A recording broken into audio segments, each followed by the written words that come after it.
پاکستان میں سیاستدانوں کا اپنی سیاسی جماعت چھوڑ کر کسی دوسری جماعت میں شمولیت اختیار کرنا کوئی زیادہ معیوب نہیں سمجھا جاتا۔ یہی وجہ ہے کہ ہر مرتبہ عام انتخابات سے قبل جوڑ توڑ شروع ہو جاتا ہے۔ بعض رہنما پارٹی چھوڑنے کے باعث ہیرو سے زیرو ہو جاتے ہیں، جبکہ بعض کسی جماعت میں شامل ہونے سے زیرو سے ہیرو بن جاتے ہیں۔ اپنی سیاسی جماعت چھوڑ کر کسی دوسری جماعت میں شمولیت اختیار کرنے کا رواج 2011 کے بعد سے زیادہ دیکھنے میں آیا، جب مختلف سیاسی رہنما اپنی جماعتوں کو چھوڑ کر پاکستان تحریک انصاف میں شامل ہوئے۔ تاہم بعض رہنما ایسے بھی تھے جنہوں نے اپنی نئی پارٹی بنائی یا آزاد ہو گئے، تاہم وہ ہیرو سے زیرو ہو گئے۔ پاکستان مسلم لیگ نون کی سینئر ترین اور پارٹی کے سینئر قیادت میں شامل چودھری نثار علی 1985 سے 2013 تک رکن قومی اسمبلی منتخب ہوتے رہے۔ 2018 میں چودھری نثار علی خان نے مسلم لیگ نون کے ٹکٹ پر انتخابات میں حصہ نہیں لیا تھا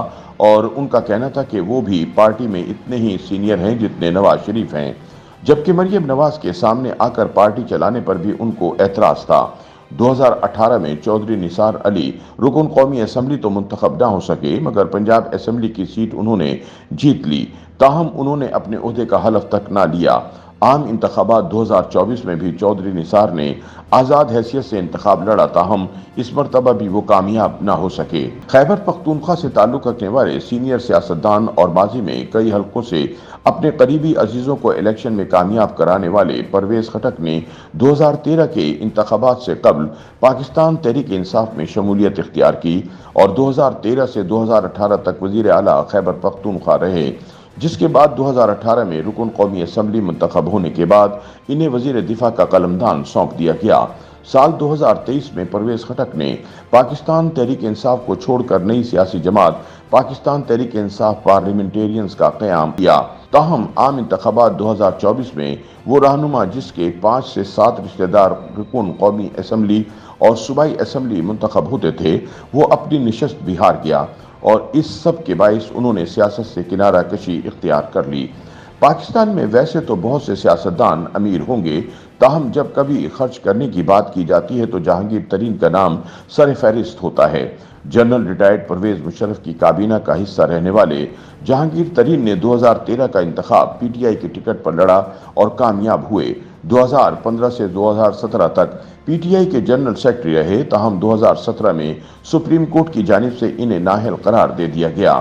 سال 2018 میں ہونے والے عام انتخابات میں جہانگیر ترین نے ذاتی طور پر حصہ تو نہیں لیا، تاہم آزاد اراکین کو پی ٹی آئی میں شامل کرانے اور اتحادیوں کو ساتھ ملا کر عمران خان کی حکومت بنانے میں جہانگیر ترین اور ان کے ہیلی کاپٹر نے بھرپور کردار ادا کیا۔ تاہم چینی اسکینڈل کی تحقیقات کے بعد عمران خان اور جہانگیر ترین کی راہیں جدا ہو گئی تھیں۔ عام انتخابات 2024 سے قبل جہانگیر ترین نے اپنی نئی سیاسی جماعت استحکام پاکستان پارٹی تشکیل دی، جس میں پی ٹی آئی سمیت دیگر جماعتوں کے رہنماؤں کی بڑی تعداد نے شمولیت اختیار کی۔ تاہم انتخابات میں 2 حلقوں سے حصہ لینے والے جہانگیر ترین کسی ایک حلقے سے بھی کامیاب نہ ہو سکے اور بالآخر انہوں نے بھی سیاست سے علیحدگی اختیار کر لی۔ پاکستان تحریک انصاف کے ایک اور رہنما محمود خان، جو کہ 2018 کے عام انتخابات میں رکن خیبر پختونخوا اسمبلی منتخب ہوئے تھے اور انہیں وزیر اعلیٰ خیبر پختونخوا بنایا گیا تھا، 2023 میں محمود خان نے پی ٹی آئی چھوڑ کر پی ٹی آئی پارلیمنٹیرین میں شمولیت اختیار کر لی اور عام انتخابات 2024 کے نتیجے میں وہ اپنی نشست ہی ہار گئے اور رکن صوبائی اسمبلی تک نہ منتخب ہو سکے۔ پاکستان مسلم لیگ نون کے سابق سینئر رہنما نواز شریف کے قریبی ساتھی اور پارٹی کے لیے جیل جانے اور دیگر قربانیاں دینے والے جاوید ہاشمی نے 2011 میں نون لیگ کو چھوڑ کر پی ٹی آئی میں شمولیت اختیار کی۔ 2013 کے انتخابات میں پی ٹی آئی کے ٹکٹ پر کامیاب ہوئے، تاہم 2014 میں پی ٹی آئی چھوڑ دی اور کچھ عرصے بعد پھر سے نون لیگ میں شمولیت اختیار کر لی۔